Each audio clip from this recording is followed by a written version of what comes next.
Okay, this is part 3 on the single stack valve, and I want to add one thing to it to show you how to make sure you complete this job.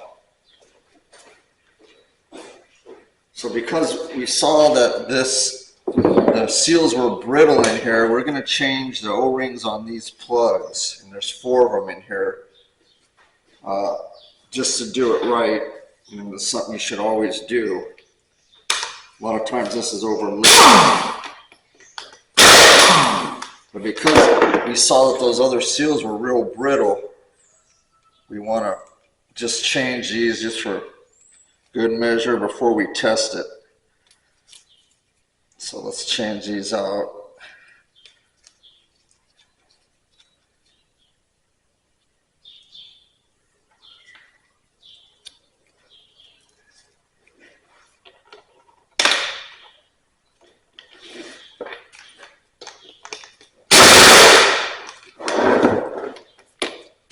That's a different size one there. Okay, so we got the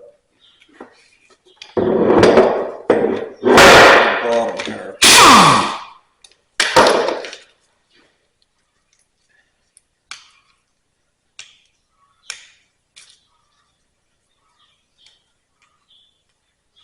They don't seem brittle like the other seals, but it's good just to change this anyhow. That way there's no question. It could have been that this seal was leaking down here on this plug, for all we know. So you just want to change them.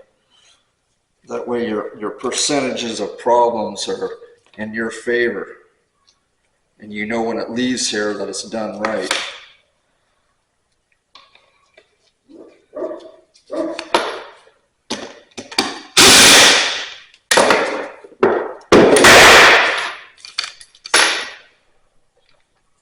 We go to the return plug here.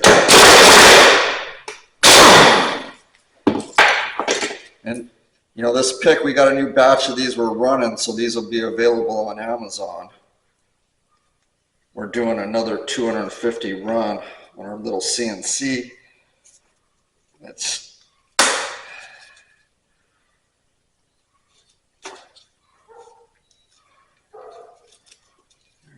the return line.